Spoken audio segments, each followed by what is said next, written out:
Good people of YouTube, my name is Spanner. Welcome to a Warframe Spotlight featuring Nekros.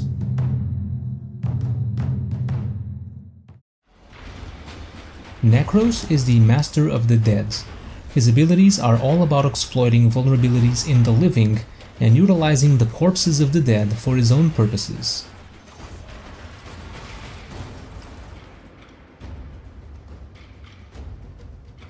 Nekros' passive is Soul Siphon. When enemies die around Nekros, he will regenerate a little of his health. Nekros' first ability is Soul Punch. Nekros creates a telekinetic projectile that will damage and stun a single target.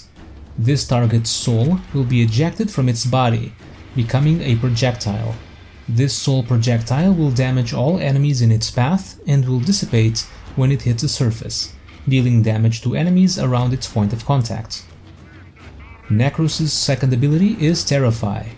Nekros casts fear into the hearts of enemies around him, causing them to run for their lives.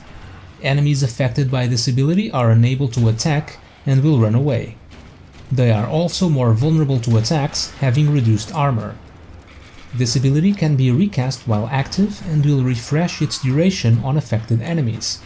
The armor reduction effect will stack with multiple casts. Nekros' third ability is Desecrate. Nekros creates an aura around him that has a chance to turn enemy corpses into additional loot. This bonus loot can be anything that is part of the enemy's own loot table. While Desecrate is active, it will drain energy for each corpse consumed. The ability lasts while Nekros has energy or until it's deactivated.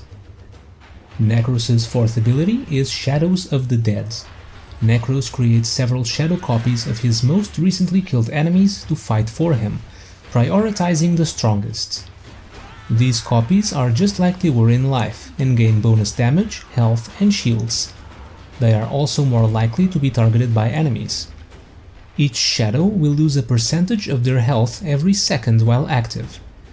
The shadows last until they die, either from the health loss over time or due to enemy fire. Casting the ability again while it is active will refresh each shadow's shields and health and will summon them to Nekros' side if they are not close enough. It will also summon more shadows until you reach the ability's maximum shadow capacity.